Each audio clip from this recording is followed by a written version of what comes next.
What up, Bulls Nation? Peck here. We got a live CHGO Bulls postgame coming up for y'all right around the corner. Bulls back at home fall to the 76ers, 109-97 despite no Joel Embiid. Paul George leaves this one early with an injury. Tyrese Maxey said, "It's cool, I got this." And the Bulls' fourth quarter, gross. We'll break it down next.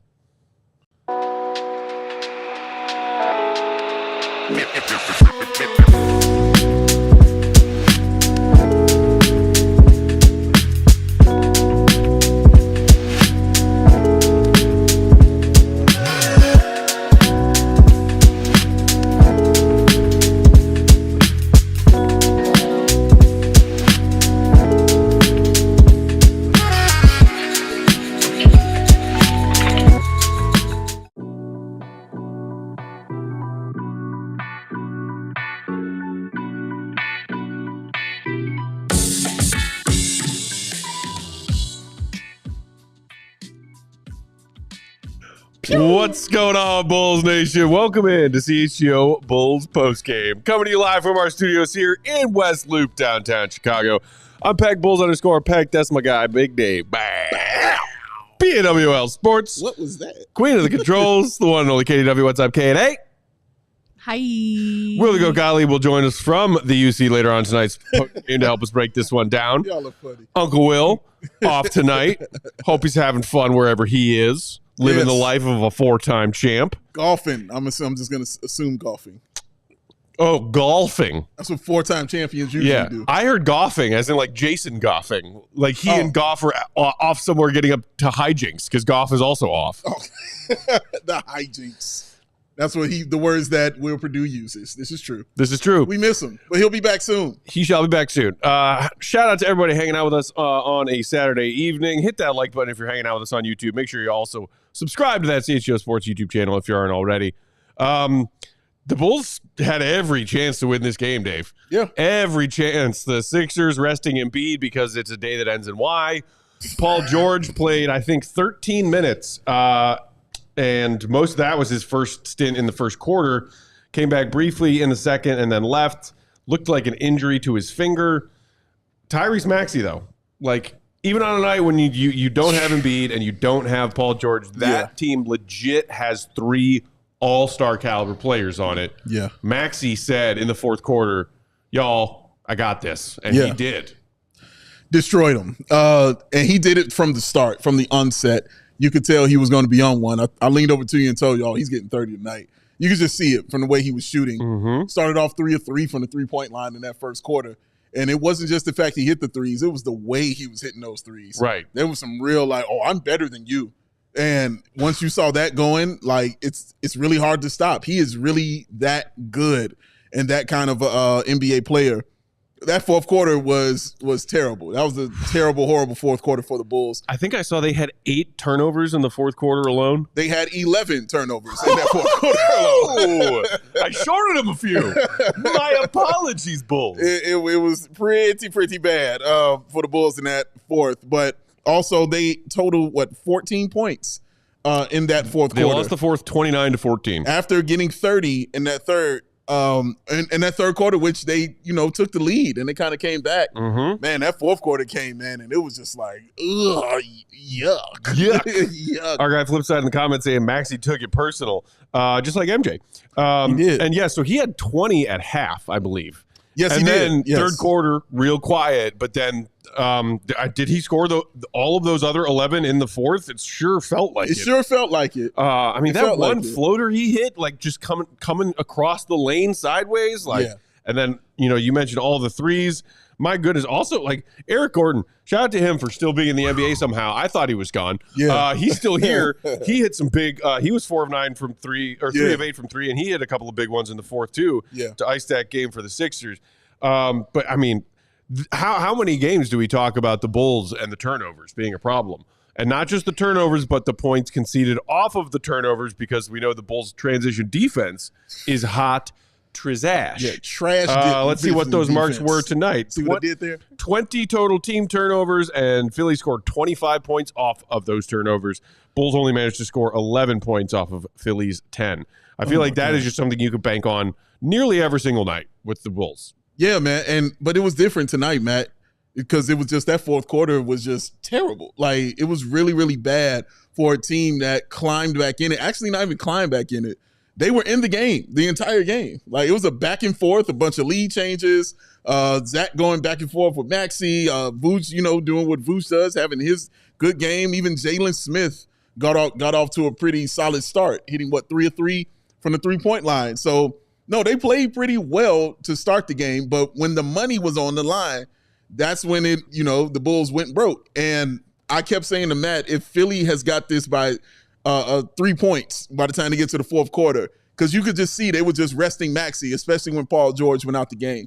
They were just resting him and biding time and waiting until about the 8-minute or 7-minute mark. Then it doesn't matter. You throw him in and you go to work. And they not only were able to hang in, they took the lead. So once you do that and then you bring in the guy that the Bulls could not stop at all, I mean, they just put it on them, man. It was Clamp City, and the turnovers just kept coming and coming and coming. It was bad. It was a bad fourth for the Bulls. James Knight in the comments asking, how much responsibility does Billy Donovan take for the turnovers, or is it carelessness by the players? The Billy haters among Bulls Nation might not like my answer. I would probably tend to lean towards the latter. Okay. If you're talking about preparedness, the Bulls come out flat in the first quarter and have a sloppy first quarter and they're turning the ball over. To me, that speaks to at least partially game plan and Billy having his players ready to go. Okay. In that, pregame locker room, what's the game plan tonight? Yes. But generally speaking, careless turnovers are careless turnovers committed by players, not coaches. Yeah. Like, Billy was shaking his head a couple of times tonight at some of those turnovers. Yeah. The one where Josh Giddey tried to inbound the ball to Julian Phillips, who wasn't even looking his direction. Yeah. Because why would he? Because Julian Phillips brings the ball up. Let's see. Never. It was a bad. Yeah. Let's blame Billy for those turnovers. I can't put all that on Billy. It's some stuff I'm definitely gonna put on Billy, but I'm not gonna put the turnovers on him. Even Modest stepping out of bounds. I mean, that's not Billy's fault. Even Zach dribbling it off his leg, that's not Billy's fault. Patent transition, totally Billy's fault. Taylor Horton-Tucker with back-to-back turnovers. Oh my God, that's not his fault. We really trying to blame Billy for these turnovers? That's not on Billy, man. Like that's just not on him. Those are just he tried different guys, in there, and they all just couldn't handle the basketball. So no, I don't put that on Billy, man. Like at some point in time, you put that on players. Like I said. There are some things I will put on Billy, but how a guy is playing out there and just guys dribbling the ball and forgetting how to dribble, that's not on him, man. Like, that's on the actual players, and that's when you look at the front office, as Will always tries to have us do. And that's when you look right at that front office about the guys that are out there on the floor. So he put out the best he could do, and they did not do their best. They did their worst. 14 points is bad. I mean, because it seems that this is what everybody in the comments is talking about. To transition from the turnovers into Patrick. Oh, Lord. That turnover he had in the fourth when he would the Bulls were still in it. They were only down maybe 1 or 2 possessions. And he just goes driving down the field. He picks up a loose ball of some kind. He's like, I got this. And it's like a 1-on-3 Pat Williams fast break by himself. And I literally look over at Dale like, gee, I wonder how this is going to end. Yep. Boop. Oh, here's the ball, Philly. And Philly gets it and comes down and hits a 3. Yeah. Exactly how Jason Ashland, shout out to our pal saying, Billy Donovan is the one who keeps playing Patrick Williams. Bobby saying, someone needs to check in on P. Will and tell him he is not playing for the Wizards and is paid to win here. Luis saying P. Will with his usual triple single tonight. Oh, the triple was singling tonight, baby. 2 points on 1 of 9. He did have 4 rebounds. Let's go. Which is higher than his season average of 3.8. So take that, Pat haters. And 3 assists. Ooh, yeah. I think he only turned it over twice. So, hey, a positive assist to turnover ratio. Fantasy Cast Podcast singing rather, take me home tonight. I don't want to let you go because P. Will is nice. Oh, my God. Crediting Pat for the tank dub is certainly one way to take away tonight's game. Yeah, that's one way to look at it for sure. And 0-4 from the 3-point line. Let's not forget that. He started off 2 points, 1 rebound, and I think 2 assists. Ended up 2 points, 4 rebounds, and 3 assists. Yo, listen, he's bad. All right, like let's just call it what it is. He's bad. He has been bad.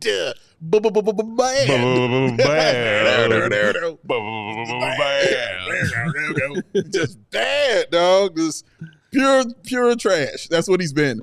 And I turned to you in that fourth quarter, though, and I said, why the hell does Billy have this dude in the game?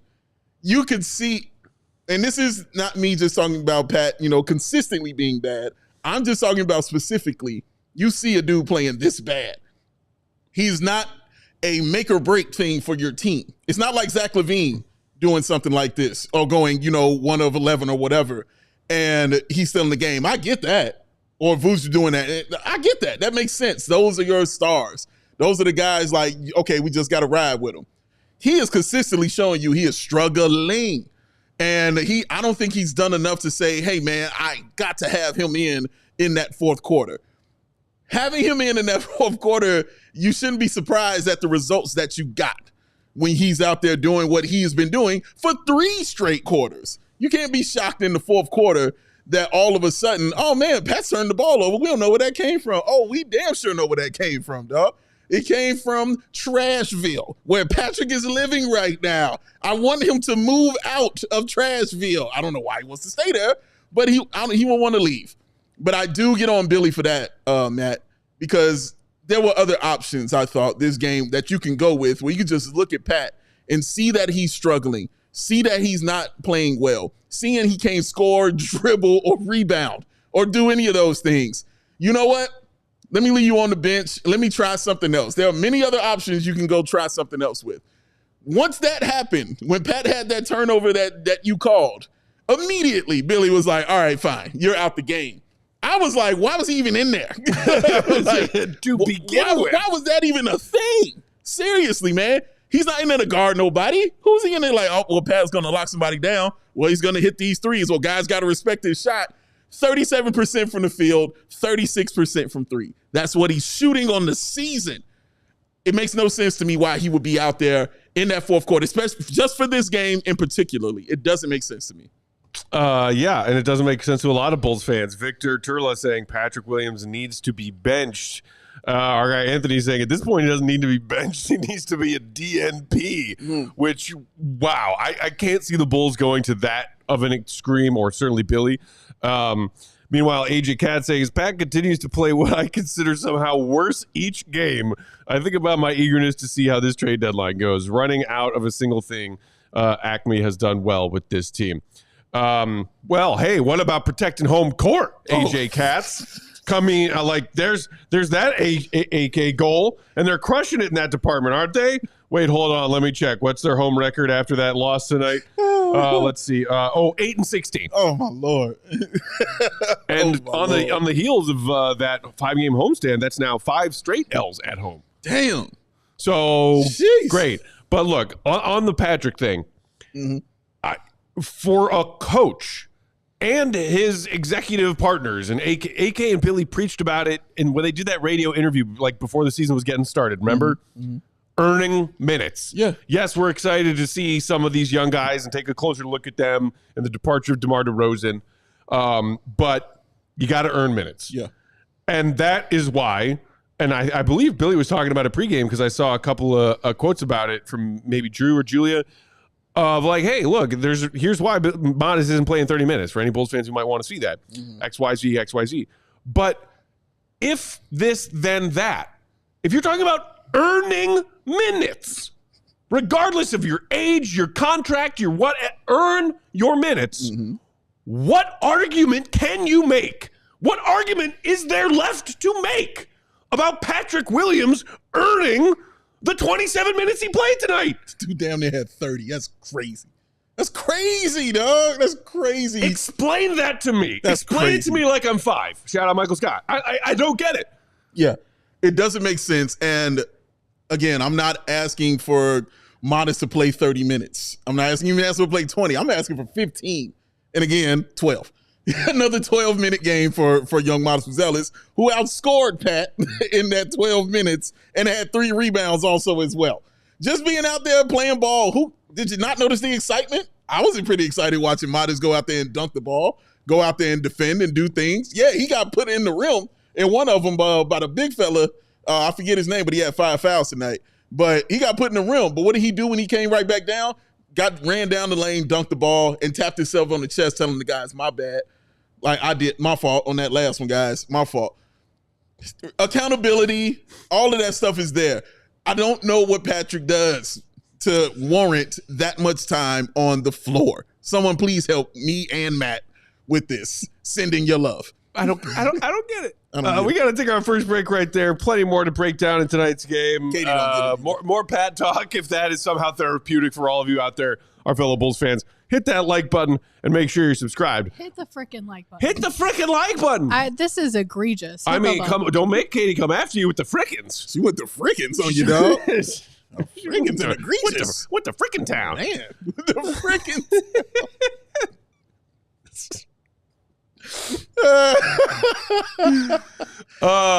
Ray! Post game tonight brought to you by our friends at Ray Chevy. Hey, Ray.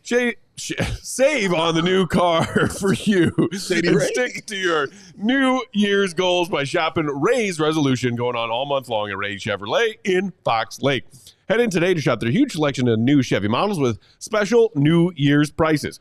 Right now, you can take 10 to 20% off MSRP on select new Chevy models, or shop over 125 of their vehicles priced under $20,000. As one of the top selling Chevy dealers in the Midwest, you'll always be able to shop one of Chicagoland's largest Chevy inventories. So visit our partner this January at their location on Route 12 in Fox Lake or RayChevrolet.com. If you've heard of Ray Chevrolet, you've also heard of that raised price promise. They're guaranteed to you to make your next vehicle more affordable than ever before, with no price changing, no add-ons, no hidden fees, none of that crap. Ever. That means the incredible prices we're talking about right now are the same prices you can expect to see when you go and shop Ray Chevy in-store and online. Shop those great prices at RayChevrolet.com all month long by visiting Ray Chevrolet in Fox Lake or that website. They've been serving the community since 1963. Together, let's drive. Pew. Pew. Drive away from Patrick Williams. Get away from him. Daddy, what time is it? Game time hoot.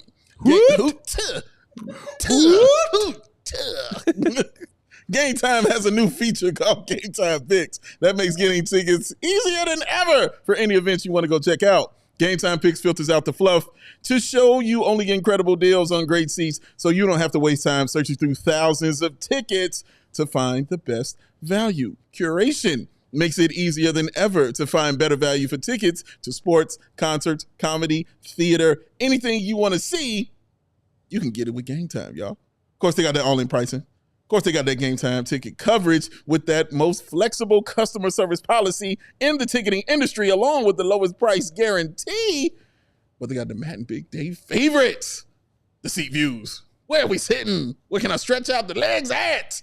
Oh, would it be short people or tall people there? It won't matter because I'll be comfortable in my seat and knowing where the bathrooms are as well. And drinks, ooh, they right there too. That's where I'm sitting at, man. Drinks. Oh, I love it very much.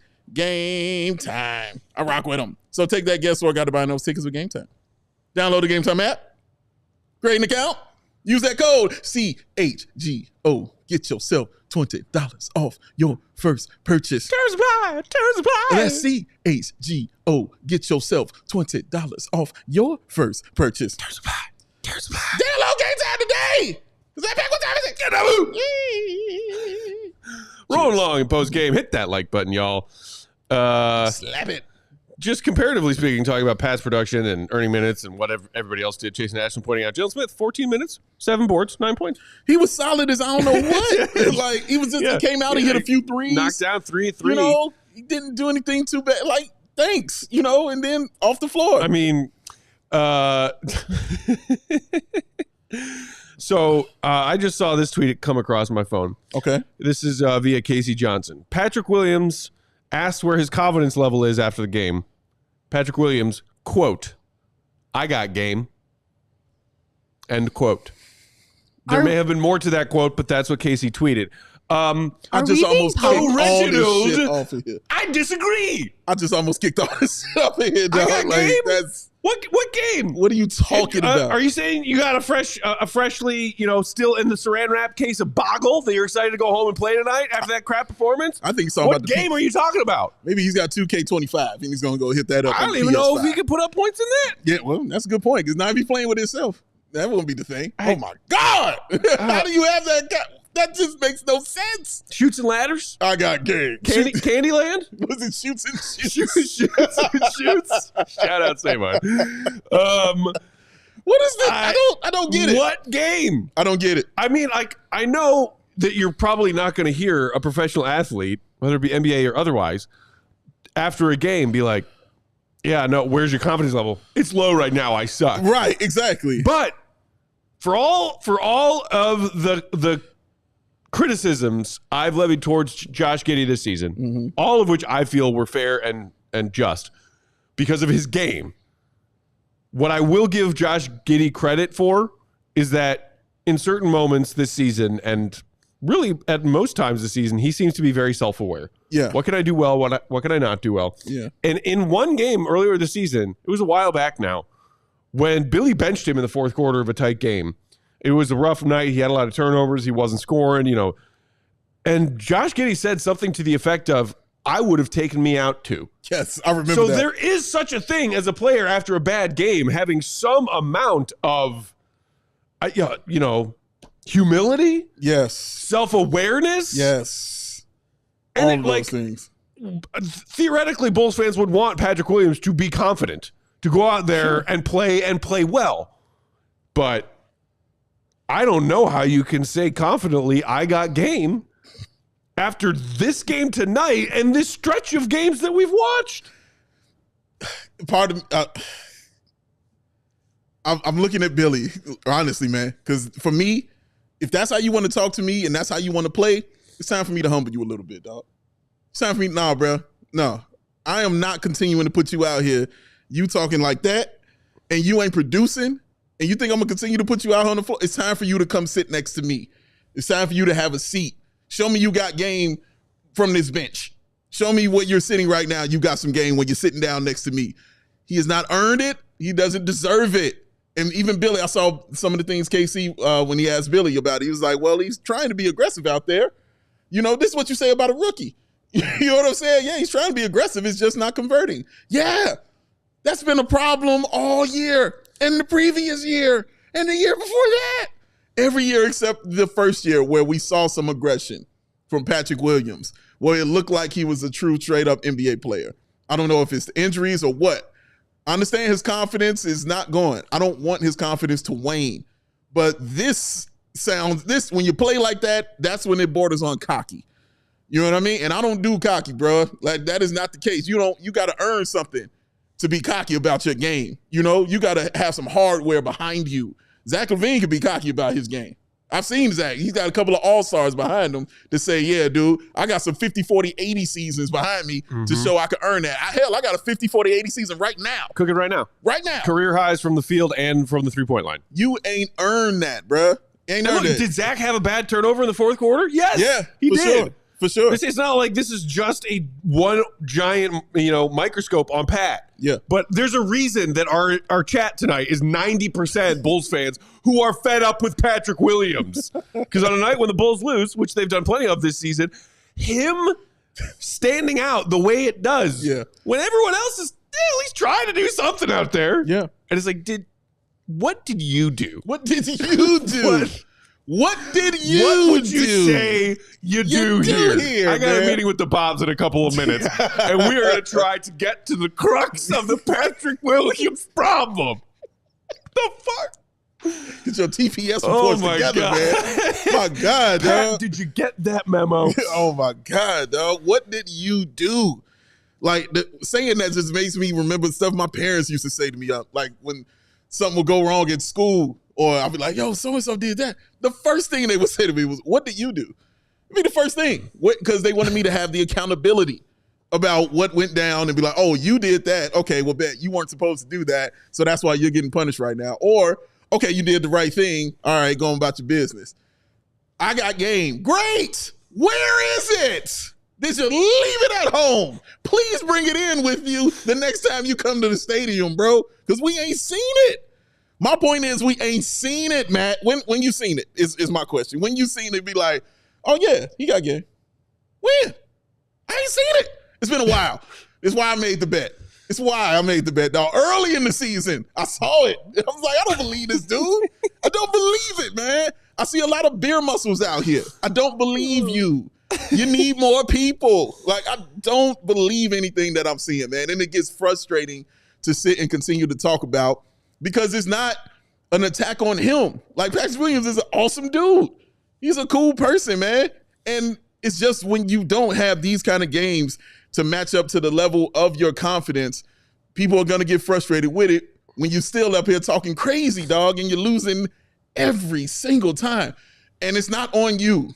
Obviously, it's a team effort because the team is struggling. You know, losses are for everybody. Everybody takes the L like that. Right. But when you are continuing to be glaring, when you just sit there and look at the report like, damn, 7 points and 3 rebounds, when that's becoming the norm for you, for a guy that plays 30 minutes, how? I don't know. But that's becoming the norm, dog, is he's not going to get you 10 points and he's not going to get you 5 rebounds. No, look at the numbers I'm saying. I'm like 10 points and 5 rebounds. Like, I don't think that's a lot. I don't think that's hard to do. But damn, Patrick is making it that way, man. And it's tough. And it's tough. It's tough to watch. And like, you know, and Paul in the comments, Paul Sorensen saying if they bench P. Will, he'll lose confidence again. So if you bench him, it's the end of him. It's the end of him as a Bull. But look, we have seen Billy bench Pat before in the past for not producing. Sure. And maybe that damages his confidence, but like, how can you say that that's a bad thing? Because he theoretically has confidence right now. Yeah. I got game. That confidence ain't damaged. Well, how does that change if you bench him to try to send a message?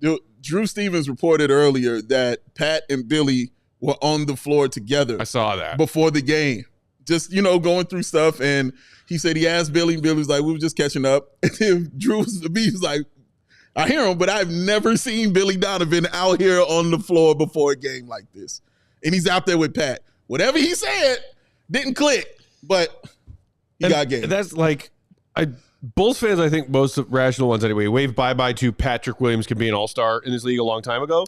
But just even trying to find some rationality with the contract this past summer and that $90 million figure on that many years, it's like, okay, if you actually look at what NBA salaries are these days for different tiers of players and this salary cap that will continue to rise, that 18 mil flat rate, whatever, for a startable player who's never going to be your star player, but a competent role player who can defend, knock down threes, maybe some nights, ideally, he can get you 15, average night, he can get you 10, play defense, rebound.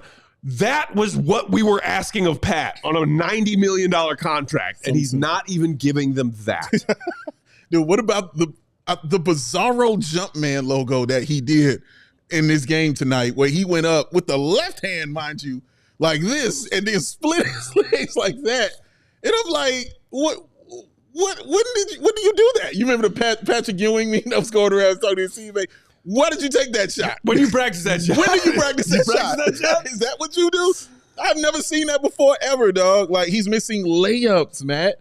Layups. Inside, he's not cooking. Outside, he's not cooking.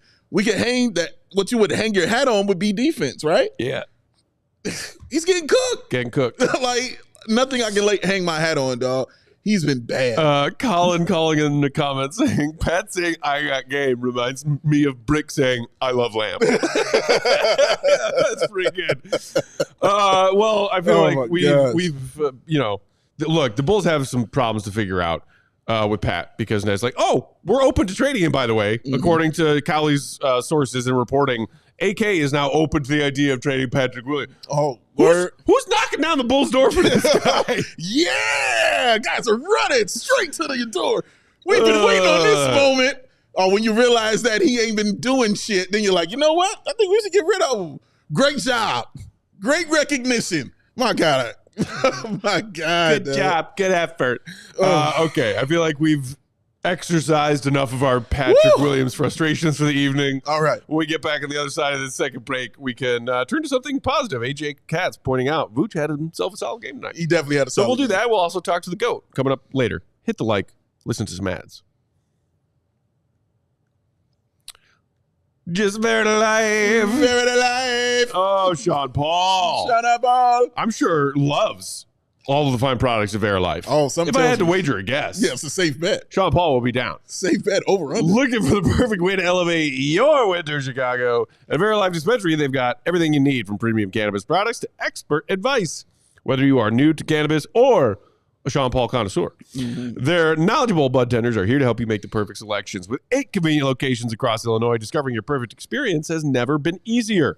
Verilife also proudly offers their price match guarantee, ensuring you get the very best value by matching local competitors' prices on eligible products. Don't miss out on their latest deals and exclusive offers only at Verilife Cannabis stores and online at verilife.com.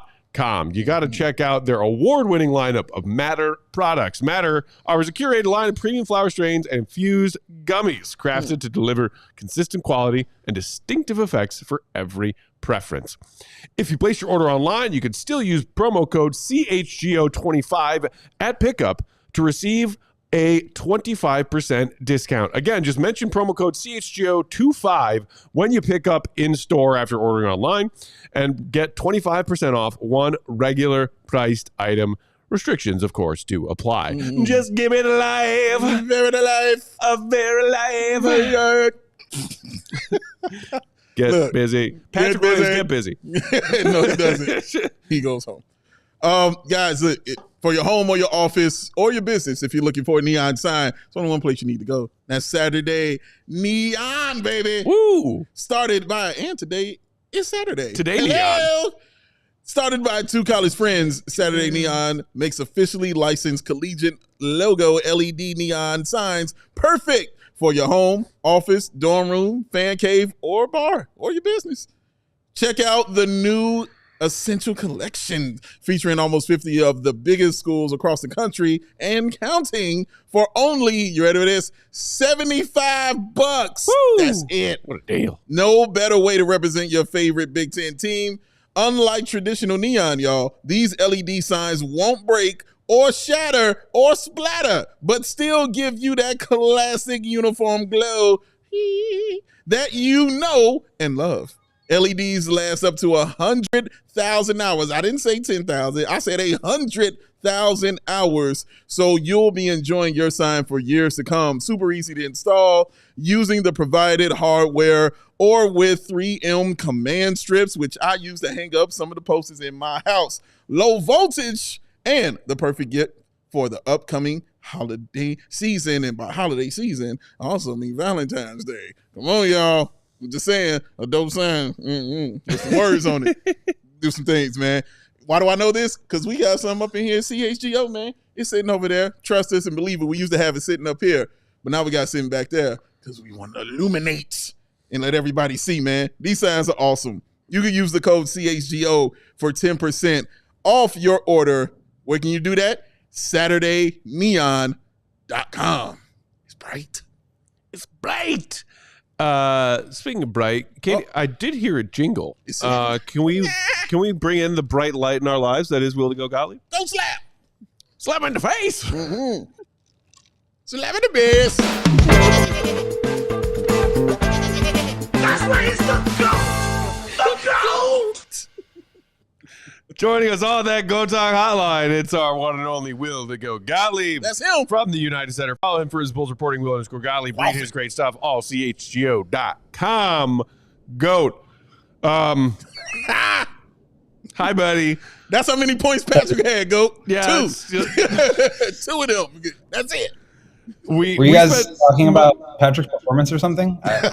we may have spent the better part of the first half hour of tonight's show talking about Patrick Williams, GOAT, but you can't blame us and you can't blame the fans in our comments after a night where he played 27 minutes, scored 2 points on 1 of 9. I know because I saw a tweet from Casey that Patrick and his teammates and Billy were talking about Patrick after this one. So what can you tell us? Yeah, we talked to Billy for a while about Patrick, and then we talked to Patrick himself. one of the things that I think is important here is the great Drew Stevens from the Bigs, who's sitting here next to me, by the way. Shout out. What up, Drew? We just quoted him earlier. Yes, sir. We just quoted that young man earlier. There he is. He's tall, ladies and gentlemen, and he can write. But Drew asked Billy a couple of weeks ago about like what he needs to see from Patrick in order to like assess his play. And Billy was saying like, hey, I need to feel him. I need to see him making an impact on the game. He needs to be aggressive. And to Patrick's credit, like he is doing that stuff. And as Billy said, the results just aren't what you'd want them to be. So it's an interesting conundrum that I think the Bulls are finding themselves in with Patrick, where he is like doing the things that the team wants him to do. It's just not going well. Like he's trying to drive and attack closeouts. He's just happening to turn the ball over. He's trying to get the, corner threes up. He's just happening to airball them. He's trying to get out in transition, and it's just not going well for him. And so, we talked to him for a bit about it after the game, and he remains incredibly confident and just like really believes, not like in himself necessarily. Like I think he understands like I'm struggling right now. The ball's not going in the way I would want it to, but he's very confident in the work that he puts in and that like he will be able to come out the other side of this. And it's just like, it's bizarre watching from my vantage point because we've seen Patrick do some of these things. Like he didn't used to have a problem. I think it kind of started last year where like he'd be dribbling the ball off his foot or like airballing threes. I mean, he's always been a consistent 40% 3-point shooter. He's always been able to, finish around the rim, and he just can't do that stuff right now. I don't know if it's the yips, but it doesn't feel like it's the kind of thing that he is like at a loss about. Like it's just not going the way he wants. And I do think there's something to be said for the fact that he is trying to make some of these decisions a little bit more quickly in the pace of the new Bulls offense. I don't think he reads the game very quickly, and I think that's been a bit of a challenge. But that doesn't explain like why isn't he making layups or dunks, or why isn't he able to like hit an open three? And some of that stuff is just like there's no way he's actually this bad, and I don't think that he is. I do think he'll come out of it, but it is a really rough stretch for him. And Billy kept saying it like, look, he's doing the things I want. It's just not going well. The result hasn't been there. And Patrick said the same thing. And at a certain point, it's like, what else is there to ask? I mean, it's just not going well for a guy right now. Will, what I don't understand, and we talked about this also earlier in the first segment, was I don't get why he's getting so much time on the floor when he's been playing like this. I didn't understand why he was in as long as he was in that fourth quarter until he made that turnover and then Billy finally took him out. What are we missing that he is being given these minutes to be in the big times in the game in that fourth quarter while he's playing damn near 30 minutes, but he's putting up binary line, well, he's putting up the peace sign as far as points and rebounds are concerned. I haven't seen it on the floor to make me understand why he is getting that consistently. He is doing what is being asked of him. He is defending. He is in the right places defensively, and he is trying to aggressively attack the rim and get downhill and take shots in the flow of the offense. Like he is doing what the Bulls are asking of him. But he stinks at it right now. And I'm not denying that. That's the point. But I don't think you can say, Patrick, we need like X, Y, and Z from you. If you just base everything on the results, I think that's a flawed approach. And I think the Bulls are, one, trying to get him back into whatever version of himself there used to be where he wasn't this bad. But two, I think it's hard to punish a guy for doing the right thing if the result isn't what you wanted. The process has been right. I think he has lost minutes. Like he was playing upper 30s or not upper 30s, but mid 30s. Now he's in mid 20s. But I think the other piece is this roster is just really unbalanced right now. There's a ton of guards. Even with Kobe out, you have too many guards and you're playing 4 guards at once. You're trying to sprinkle in minutes for Julian and Dalen and Modest. We talked with Billy pregame about Modest and that whole thing. I don't want to spoil too much of that because I'm writing about it. So go check that out, ALLCITY.com.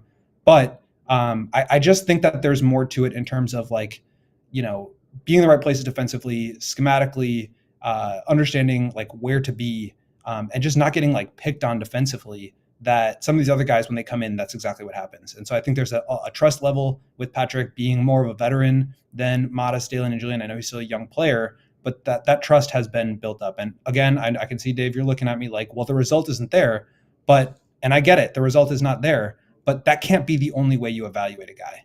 And I don't think that this is like a good version of Patrick. I don't think anybody's happy with this. Certainly Patrick would be the first to admit that, but I also don't know that you can just say, okay, you're done now. Like this team doesn't have any forwards. What are they going to do? As far as the done now, Will, it's the fact that you're done playing 30 minutes. That's what I'm done He with. didn't play. He played 27. Like that's damn near 30 minutes to me. Like his minutes are coming down. Like what would you play him, like 12 minutes a game? I'm just saying there's a certain point in time, and you just said it yourself, like he's not reading things right. Like he's not understanding certain things that's going out there on the floor. Well, that sounds like you have to have some time sitting next to me or on the bench and figuring out some things instead of me putting you in at those times in the fourth quarter when in a close game like this. Like that's the stuff I just won't get with. Yes, I know he's working hard. Yes, I understand all of those things, man. But damn, like at that point in time, I can't put you in the game like that, bro. I just can't. And you're playing 4 guards and you're getting killed in the glass, or you're playing rookies. I'm getting killed regardless. Like I'm getting murdered. I know. But I'm just saying, like, you're choosing from a lot of bad options here. Sure. And Billy's choosing the one that he feels the least bad about. Okay. I guess on a brighter note, Vooch had himself a pretty nice bounce back game after that dud to round out their road trip. What did you make of Vooch tonight? And do you feel like, especially on a night with no Embiid, no Drummond in there, like just like they could have done on Thursday night, like should they have gone to Vooch more? Yeah, I think there's always that push and pull of like Vooch is one of our better, more steady offensive weapons here. If we're struggling, like, do we need to go into the post guard him? I can't remember. Maybe it was Drew mentioning at halftime he had 10 attempts and finished the game with 12. He had a very solid game. It's not like they didn't go to him, but I do feel like they kind of missed him at times. But then also it's like, how much are you willing to take yourself out of the offense that you're trying to accomplish, right? Because there's always that opportunity cost. If you are stopping everything to go to Vooch in the post, you're not, driving and kicking and trying to create threes, which is what they really want to do. And Billy mentioned a couple of times over the last few games that 37 threes tonight is not, it's not like a terrible number, but it's not who they are. And I think part of that was 19 turnovers, robbing them of opportunities to create more of those. But I think there's always going to be that push and pull of the opportunity cost of, do we want to stop our offense, stall it out so that we can let Vooch create? Or do we want to really try to lean into this fast-paced thing that we've been trying to build and really lean into that? And I think the answer is probably the latter, although it feels like there are times within games where you're really struggling, where you probably do need to make some of those adjustments. And I think that's been a challenge for this team all year. Talk to me about this combination of Lonzo Ball and Josh Giddey, because this is another game where I thought Josh Giddey put up, some more solid numbers, the 10 points, the 10 rebounds, and the 7 assists, and Lonzo just, doing all the other things out there. Is this something that we can see continuing to work as the season moves forward, just depending on Kobe's health and when he's able to come back, I'm saying? Yeah, that's exactly where I was going with it first, is that Kobe was out, obviously. I don't think Lonzo gets a start if Kobe were in. And they're still working on that minutes restriction with Lonzo. I think that's been a bit of a challenge for Billy here of just like, okay, you're going to play him 5 minutes at the start of a game, and now you've got, 18, 19 minutes for the rest of the night, and he's got to rest, and you got to bring him back into the first quarter, the second quarter. And so I think that's just a bit of a struggle for him to obviously, it's possible to play him 24 minutes when he starts, but of letting him sit on the bench so long that he gets cold, and you don't want that to happen either. And so I think that's a challenge, but Lonzo brings out the best in everybody, right? That's what's so great about the way he plays. He keeps the ball moving. He takes good shots in rhythm. He makes quick decisions. He gets the ball up ahead. He does everything that I think the Bulls want to be offensively. I think he really embodies the style of play that they're after. And so it doesn't surprise me at all that he makes Josh Giddey better, because he makes everybody better. That he does. Goat, curious if anything came up since this was their first time back home in a while. As they were on the road, trade talk got louder and louder and louder around a few certain players, particularly some vets. Did anybody dare to ask Zach and or Vooch and or Lonzo about so you've been reading the headlines recently? No, we didn't ask him about that, but I mean, they're very much aware of this time of year. Those guys have been in the league for a long time. They understand the trade stuff. They've all been traded before. I think that factors into, and like I've been saying, I mean, there's no way, like nobody's going to admit this, but there's no way the trade deadline conversation narratives is not affecting these guys right now. They are a step slow. They're not getting the same offensive rhythm that they had been to start the year. They're losing games. They're not rebounding. I mean, it's like all this stuff that made them more competitive than we expected or maybe even hoped. And now they're not doing any of that stuff. And they look a step slow and lethargic. And it's just not very in line with the brand of basketball that they want to play. And I have no doubt that that has to do with the trade deadline and just understanding that like any of these guys could be moved at any given moment. And I think the team has been very, the front office has been very guarded about what their plans are and who they might move and what might happen. And I think the players feel that too. They just don't know if they're going to be here tomorrow or if they're going to get the same, Shams notification that we're going to get. And I think that weighs on guys. So it would not surprise me if, nothing happens at the trade deadline, that they start to look a lot more like the first, month of the season than they do now. But for right now, I just have a hard time believing that this is not affecting the way that they're playing. It's certainly understandable that it would be. Before we let you go, any other info on Kobe White, who did sit again tonight? I know that they said, I think before their final road trip game, that Billy said something along the lines of like, could be a week, could be more. And tomorrow will be a week since that game in Portland when he initially, re-injured his ankle. Anything else you can tell us? Nothing on the Kobe front for now. No practice tomorrow, so we will find out pregame on Monday ahead of the Denver Nuggets. But based on the way things are leaning, you'd say Kobe's probably not suiting up on Monday? I don't know. Don't know. All right. Appreciate the time, Bulls Nation. Read us off allchgo.com. Follow Willie Go Gottlieb, Will_Gottlieb. Buddy, have a good night. Get home safe, and we will talk to you on Monday. All right, guys. Peace, sir. The GOAT. The GOAT, ladies and gentlemen. Look, for the record, people in our comments kind of chiming in about like GOAT trying to explain Billy's line of thought, especially specifically on the whole like Pat and minutes and earning the role thing. Mm-hmm. And I think Billy, I think GOAT was just trying to explain Billy's logic. Yeah, absolutely. And not necessarily agree with it. Right, but telling you what it is. I am with you, Dave, like in like pushing back on that logic. Yeah. And we know that I think the average Bulls fan has less patience or is less forgiving of what Billy Donovan can do, what his shortcomings are as a coach, because of that thing that you need in the NBA called talent on the court. And that is largely not on Billy. And as we were talking about at the top of the show, 20 turnovers, half of which were like smack yourself in the head dumb. Not things that are on Billy Donovan. They're just not. But this is where I might draw the line in being someone who defends Billy Donovan for being a coach between a rock and a hard place. Yeah. And this season specifically. Yeah. I said coming into the season, I do not envy Billy Donovan and the job he has in front of him. We all said that, yes. Like he's got these surly vets who probably want to be traded and aren't. Yeah. He's got this crop of young guys, none of whom are shouting like franchise talent at you of what you know so far. And you got to get them in the minutes. You got to find them a way into your rotation. Billy has not had an easy job this season, and I don't envy it. But when you're talking about production and you're talking about earning minutes, you cannot stand on continuing to give Patrick Williams these minutes. Just can't. You just can't. You just can't, man. Look, and again, and like you said, he's explaining the logic. Doesn't mean I have to agree with the logic. Like, I think it's incorrect logic. To continue to do the same thing over and over again and expect something different is the definition of insanity, as Will Perdue tells us all the time. But to not try anything else is my issue. Like, if it's not working, you do something else. And again, I wouldn't even have none of this, what I'm feeling about it, Matt, if I knew Billy Donovan didn't care about winning. Like, Billy cares. Like, Billy wants to win. He wants to put the best thing out there on the floor to win because the losses go on his record.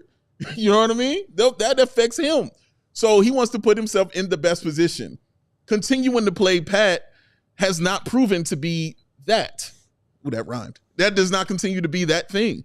But there are plenty of other options. And again, as Will stated, there are not great options, you know what I mean, that you can just go to. But my point is they haven't been tried. I'm like, well, fine. There's a difference between telling me and showing me. There's a huge difference. You can say that this won't work, but I need to see that it doesn't work before I know it doesn't work out there. Any combination you want to throw out there, he's got many options he can just run out there. Philly wasn't killing you with size. Okay, Embiid's not out there. Drummond wasn't out there. If that is the game, you run them for a guard. You can run that if you want to. Let's see if it works. 2 minutes, 3 minutes. Let's just see if it works. Oh, it's not working? All right, fine. All right, Pat. You were giving us a better chance, and the flow, and it moved a little better with you out there. Get back out there on the floor. Cool. There's a reason Billy Donovan took him out of the game in the fourth quarter. That had nothing to do with nothing but him being bad. Period. That was it. He wasn't good enough to be out there to continue to play. And then all of a sudden, then Billy realizes, hey, there are other options and other things I can go to. It shouldn't get to that point is what I'm saying. Right. You shouldn't get to that point where, oh, man, I've been shot 6 times. I don't want to be shot 7. Like, no, bro, stop off the first bullet. You should be looking for something like, maybe I should duck next time. Like, dude, just that stuff doesn't make sense to me to continue to do that same thing and just wait, for life to happen to you instead of you attacking it. Julie RC in the comments saying, I would cry of embarrassment if I had to defend Pat like Billy did. Just say he's not playing well. It's wild. But again, this is what Purdue has said several times. Like, Billy is a coach who protects his players. He said that a lot. Protects his players. Yeah. I will come out here, I will take the heat, and I will do what I can to lift and maintain the confidence of my players. Yeah. Even the young ones, even if they're young ones who I'm not giving a lot of tick to, right, who I feel like haven't proven themselves in the league yet, I want them to believe in themselves, and I want them to think that I believe in them. Yes. So that's part of Billy's DNA as a coach. At a certain point, the production on the floor is the production on the floor. And obviously, again, part of this is like, it's rocking a hard place. Billy has bosses. Yeah. I'm guessing Billy's bosses, who just signed Pat to a $90 million 5-year contract, would like to believe in the growth and development of Patrick Williams that none of us are seeing. And I am guessing if Billy went to an extreme of not only benching Pat, but basically just like cutting his minutes in half or then some, AK would have something to say about it. Well, he just going to have something to say. But AK also apparently said like a week ago, anybody want Patrick Williams? Right. So, man. but and again, what I was saying as far as like rocking a hard place about Billy earlier and how difficult his job was this season. What is another thing that Bulls fans gripe about all the time when it comes to Billy?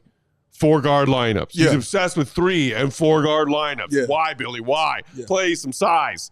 And we're sitting here saying, well, some of that size you have technically of Patrick Williams ain't size right now. Bench him. People are saying make him a DNP. That's a lot. That's going to be a lot. That's going to be a lot more, not only 3, but 4-guard lineups, which the Billy haters theoretically hate. Yeah, we've heard. So again, to me, it is always what's going on the next level up. Yeah. And the next level. Because guess what? Billy is doing what he can. And again, I have said plenty of times, what he can do with an NBA roster is not as good as what some elite NBA head coaches can do with equivalent talent. Sure. I've always believed that, and I've always stated that. I don't think he's the best coach in the league.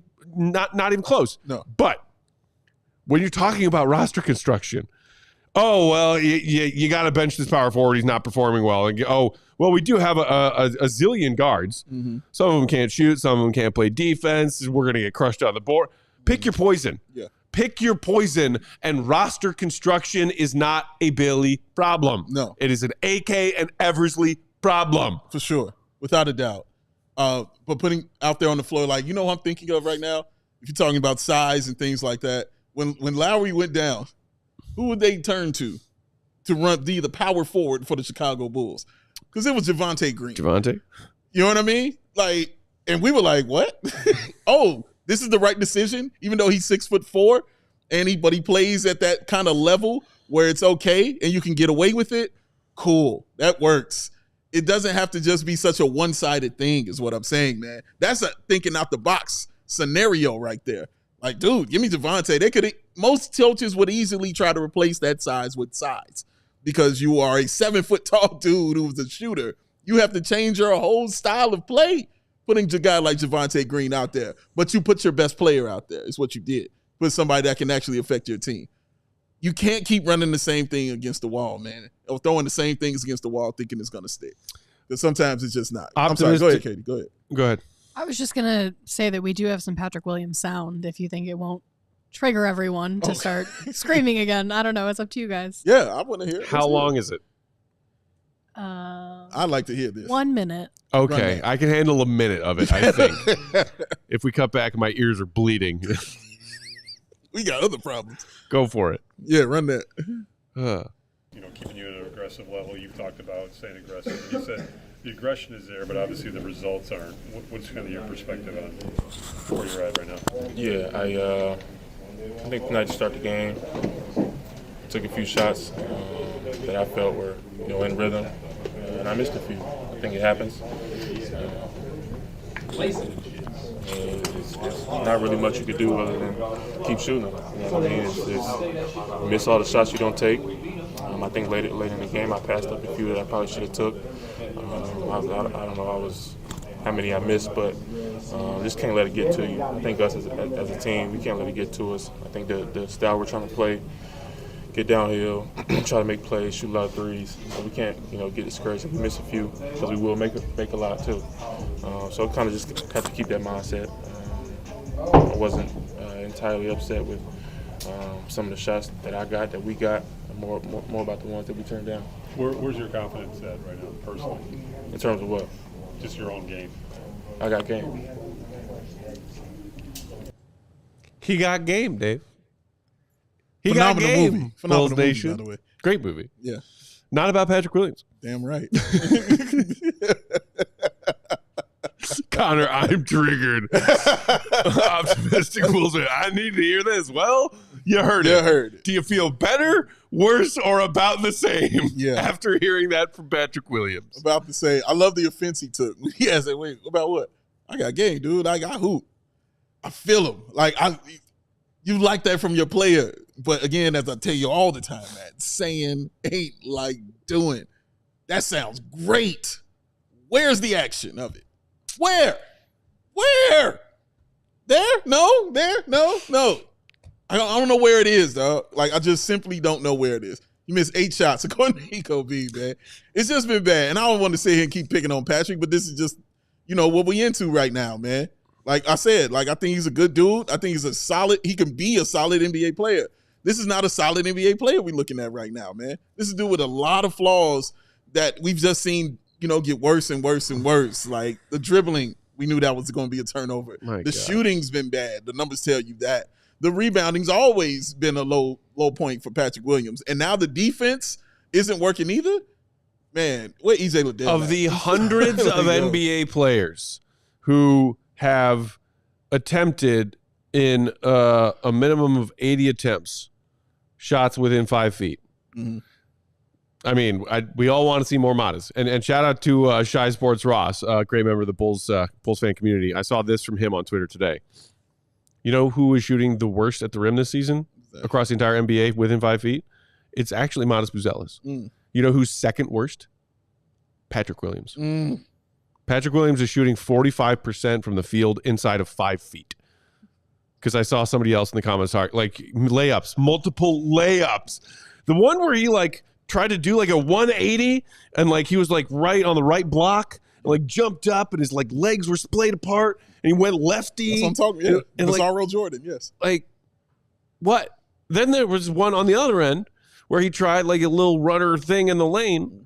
Not only did it not hit the rim, it just went to it hit the bottom of the backboard to the left of the rim. Yeah.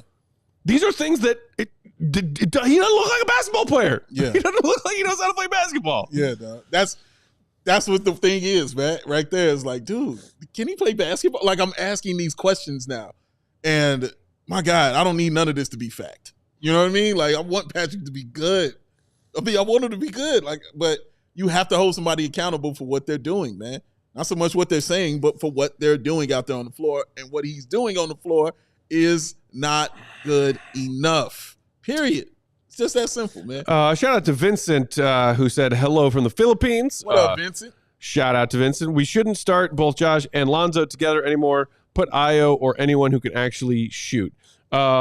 Lonzo Has been terrible. Lonzo was cold with his 3-ball, coming back this season, but his 3-ball's coming around. He's gonna had get a you few three. games where he's knocked down several. Yeah. Giddy hit one tonight, didn't he? 2?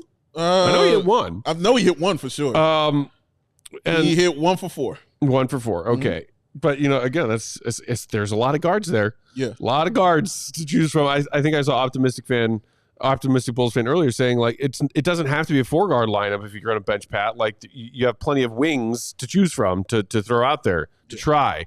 I assume Optimistic Bulls fan, and correct me if I'm wrong, you're referring to the likes of like, I don't know, Dalen, Julian, guys who you don't feel great about trying to guard 4s You do not with feel size. good about it. No. Dalen's a scrappy defender. Very scrappy. And Julian is trying Putting to in build his effort. defensive game. Yeah. They weigh a combined 200 pounds soaking wet. So, and look, we each know that they can do certain things. Dalen, I think is, he's made some head scratching ones recently, but can be a very, creative and competent passer, especially in transition opportunities. And his motor's always running. Yeah. We love that about Dalen. Yeah. Julian, you saw his putback dunk tonight. Yeah. That dude could jump out of the gym. One of the most athletically gifted people in the NBA right now. And that's not hyperbole. Like, that dude can jump out of the gym. A lot of Derrick But- Jones Jr. in that kid. And again, maybe that goes back to like, what we were talking about, Vooch having a bounce back game, Vooch playing in the Bay. Also the Lakers recently maybe are interested in Vooch too. Somebody in the comments was saying, "Ooh, Lakers Warriors tonight. Which one wants Vooch?" You have to.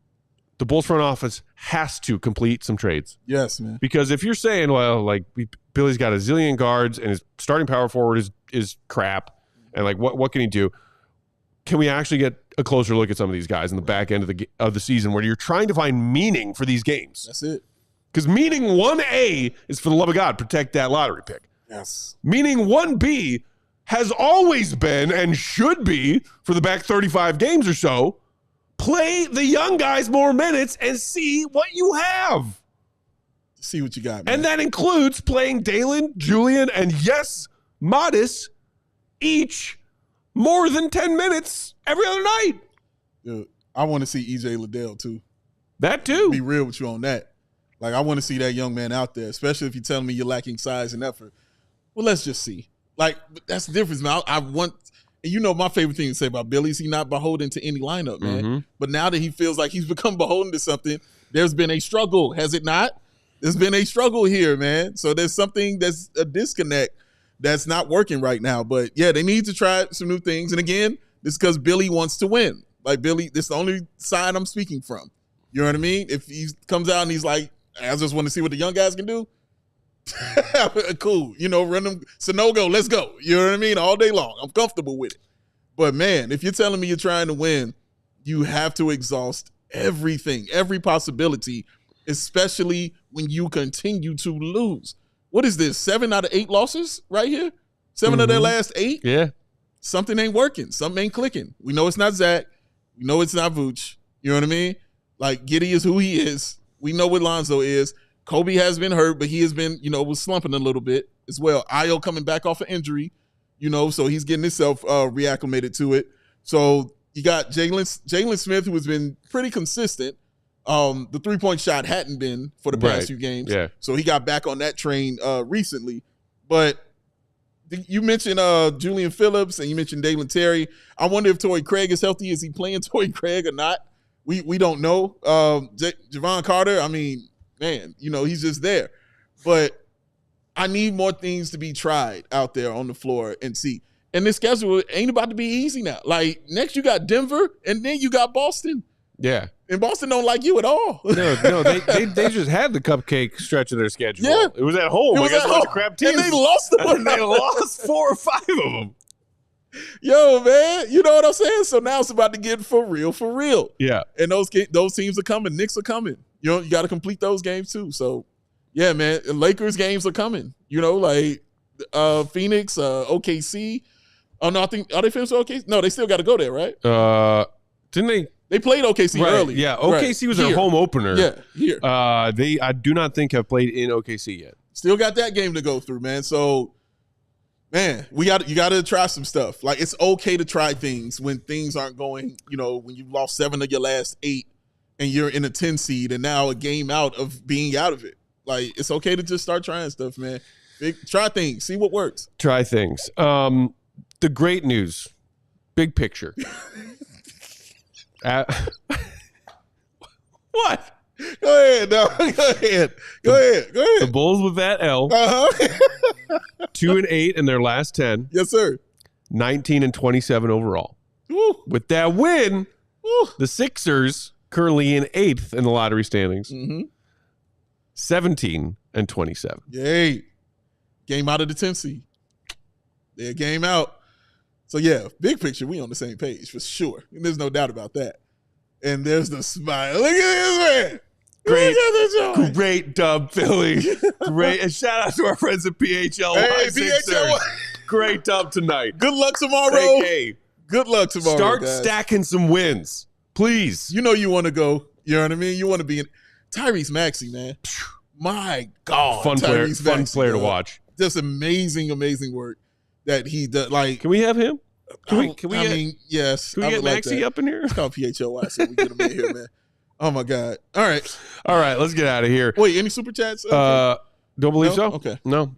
Bulls fans were too mad about Patrick Williams to send us any super chats tonight. I don't blame Patrick Williams and or Billy Donovan. Orlando saying Peck being the voice of optimism for a change feels weird. Hey. It's sadly when the thing I'm optimistic about is like, hey, the Bulls have finally managed to string some L's together here for the greater good. I need a therapist. Y'all are my therapist. I Thank know you, that you didn't sign up for that job. And you don't get paid for it. That's right. But I appreciate it. Hopefully we provide you with some of the same. Shout out to our queen of the controls, the one and only Katie Duffy. Shout out to our guy, the GOAT. Read his stuff, allchgo.com. Follow him, _Gottlieb. That's Big Dave. Bow. BWL Sports. I am Bulls _Peck. We are CHGO _Bulls. Off tomorrow, as are the Bulls. Everybody enjoy AFC and NFC Championship football. Woo. So stoked. Woo. Make your picks on Prize Picks. And then we will be back Monday, as Dave said. Joker and the Nugs coming to town. 7 p.m. Central Time tip. We will be here for a live pregame at 6:30. I am so excited to watch Joker carve up this Bulls defense. It should be a thing. Woo! Hit the like button on your way out if you haven't done it yet. Have a great weekend. See you, Red. Be good. Love y'all, man. Peace. We all silly like the mayor.